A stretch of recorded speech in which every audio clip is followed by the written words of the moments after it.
Good morning. Triple net leases explained why passive isn't always passive.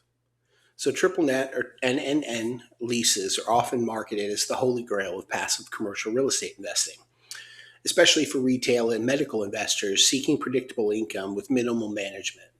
But in practice, not all triple net leases are created equal, and many investors discover too late that passive can still come with risk, surprises, and hidden costs. So let's break down what triple net leases really mean and where investors need to pay closer attention. So, what is a true triple net lease? Well, in a true triple net lease, the tenant is responsible for everything. What does everything include? Well, property taxes, property insurance, all maintenance and repairs, including the roof and structure.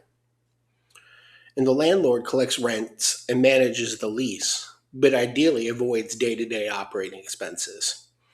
And this structure is most common with national credit tenants, long lease terms, and newer construction property. But here's the catch. Many leases are labeled triple net, but are actually a modified triple net type structure. And let's look at true triple net versus modified triple net and know the difference. Well, a modified triple net lease may still pass expenses to the tenant, but with carve outs. So, roof or structural responsibilities retained by the landlord is one. There could be expense caps on your CAM or your taxes each year. There's often exclusions for capital expenditures. And there could be management or administrative fees that are unreimbursed for the landlord. And these gaps create expense leakage, reducing net income and increasing the owner involvement. Now, it's important to point out that you always need to read the lease and not the marketing brochure that you were sold. So there's expense leakage, and that's the silent return killer.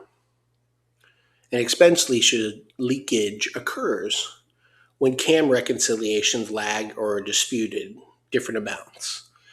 If there's property tax reassessments that outpace the tenant reimbursement requirements, or if there's insurance deductibles that are falling back on the landlord. But repairs exceed what the lease defines as a tenant responsibility also fall back on the landlord. But for medical office and retail investors, this is especially critical. In older buildings, specialty build-outs, and single tenant assets can all introduce hidden obligations. So tenant quality matters, and I think more than lease length does. So a 15-year lease sounds great and safe on paper until the tenant struggles. And that's why smart triple net investors will look at tenant credit quality over the headline cap rate of the offering, but also look at the tenant's industry resilience, whether it's medical or a discretionary retail type store, but also their unit level profitability and not just their corporate branding. And a weaker tenant with a longer lease can become a liability, not a safeguard. So why medical and retail investors must be extra careful? Well, medical and retail triple net assets are attractive, but there's nuances in everything. And medical tenants may negotiate specialized maintenance exclusions. And retail tenants often push back on tax and CAM increases. And lease assignability and renewal options affect the exit value of the lease. So triple net investing isn't about avoiding work, but it's understanding the risk before you buy it and before you lease it. Now, the bottom line is that triple net leases still can be a powerful wealth building tool, but only when we pay attention to a few things. So the lease structure, it needs to be truly understood. And expense responsibilities are clearly defined. And tenant strength is something we take a deep look at and is properly underwritten. And the truth is, passive income comes from clarity and not just assumptions that you hope are going to work out. So if you're evaluating a retail or a medical triple net opportunity, review the lease like an underwriter, not just a marketer.